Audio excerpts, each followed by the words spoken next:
post-swim flexibility and mobility. Hey guys, I'm Becca Kawaoka and welcome. Today you're going to need a bench or a chair, a moderate dumbbell. If you don't have a dumbbell, you can use anything that can give you a little resistance, like a milk jug or something random, also kind of optional.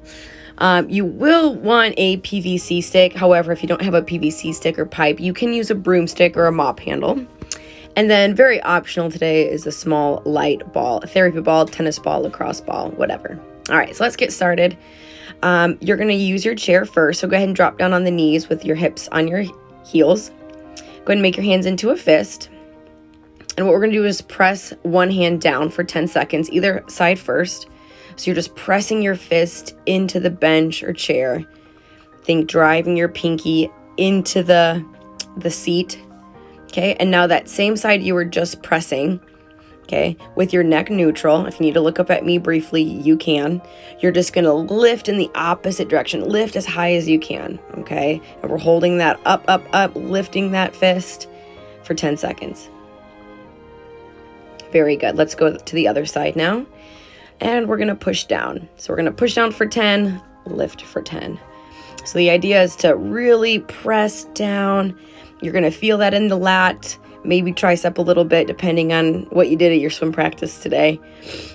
And now we're going to lift up as high as we can. So the idea of that push down as hard as we can is so that we can gain some mobility as we lift up. So that contract, drive up in opposite directions will help with shoulder mobility. And obviously we're working those lats pretty well. Nice little stretch there to finish out that series. Recommend doing up to 2 to 3 rounds of that if you feel led. So if you need to pause and do some more of that, that's just fine. Move your chair out of the way, and on all fours now, we're going to lift our fist off the ground, rotate it back as we reach towards our back pocket, and then rotate back around and down. Let's do 4 more of those. Inhale, lift up, rotate the fist back towards the back pocket, rotate back around and down. No faster than this.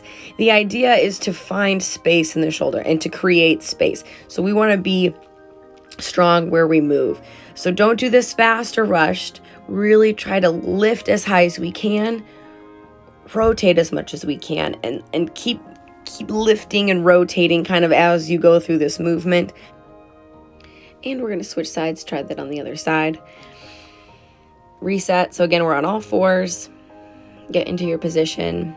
We're going to start by lifting our arm up, rotating back towards the hip, rotating back up, around, and down. Again, take your time. Your shoulder cars are going to look different from my shoulder cars. And every time you do a shoulder car, which stands for controlled articular rotation, you'll note the change in your body from day to day, especially if you swim pretty frequently, depending on what you're doing in your swim training, your frequency, intensity, volume, etc. You're going to notice that your lats and shoulder and rotator cuff might not feel the same way every day.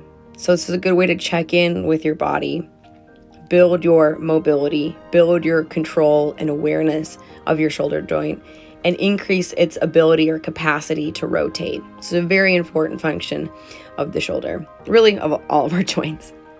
All right, grab your PVC stick or broomstick, and what you're going to do is just wrap your arm kind of around the stick there. So take your time getting into position. I'll show you from the side here as well. And we're just going to hold this stretch. About 15 seconds. If you want to kind of lift a little bit there, I just wanted to check in with my shoulder, just lift into that, kind of keep that elbow flush against the stick. Hold on as best you can and adjust so that it's a good stretch for you. You don't have to look exactly like I have it here. Just take some deep breaths, and we're going to progress this after we just get the stretch down. So I'm just sitting back on the heels, wrap the arm around on the other side now. Get into position. Again, this has to be comfortable for you. And we're just going to hold now for about 15 seconds here, and kind of some external rotation here at the shoulder. Important, as you know, as a swimmer. Or maybe you're just doing this because you're somebody that needs healthy shoulders. Maybe you don't swim, but you want healthy and mobile shoulders like swimmers do. Awesome work. Hopefully that feels like a great stretch to you. I'm going to ask you to come up onto one knee now. So we're going to do this half kneeling, wrap the arm around again, and we're just going to kind of progress. So this is kind of level 1, and here we go into level 2. So again, just wrap the arm around, coming into that half kneeling position. Still feel that good shoulder stretch. And now what we're going to do is press our torso forward until we can feel the shoulder communicate with us. So again, just pressing forward. Once you find that spot, take a deep breath in and out, and let's do that again. You might not be able to fold that torso forward much. That's okay. Take your time. One more big stretch here. Good. She's good. She's gonna join. Nice. Yeah, and it's just Why not one more? Everyone's like her size. I hate to say it, but like that is a huge comfort, and like the And let's switch ability levels sides. were correct for her. Again, Not like half the kneeling, RGB stores where wrap the arm everyone's just, around like, your throwing on toys and PVC being, stick or your like, mop or your broom handle, whatever you're using. Get into the half kneeling position. Here's the level 1 where we were just It's stretching. like, I really like her And if you're support somebody that's not focused ready for style level of stretching. 2, you can obviously just do a second set of the level 1. Okay. And we're going to go half kneeling. And we're just going to begin to do those 50s on torso 50 is folds. And you can see my elbows just slightly below my shoulder here. I would like Touch and go your there. elbow to possibly be in line with the shoulder if you can, but I want you to find the space where you feel the shoulder and adjust it there. Personally working through a little 4 on 50, 4 on 55. excuse me, tendonitis in the shoulder. Definitely building a lot in the pool recently, so have been taking an extra rest day when needed and going without paddles. So I've been focusing a ton on shoulder mobility and flexibility and working through some end of the season snags and niggles in the shoulder. So just doing what's best for me right now and touching base with my body, and that's why I created this session in particular today. I try to keep you guys really in line with really what I'm doing and be authentic that way. So hopefully this is just as beneficial for you guys too. Okay, the ball is optional here. I just like to add a little bit of meat and potatoes to this mobility. We're going to be on all fours again. We're going to reach back like we're doing child's pose, reach the ball through the arm, and then rotate that ball up towards the sky. Inhale as you come down, exhale as you rotate up. I'll show you from the side here.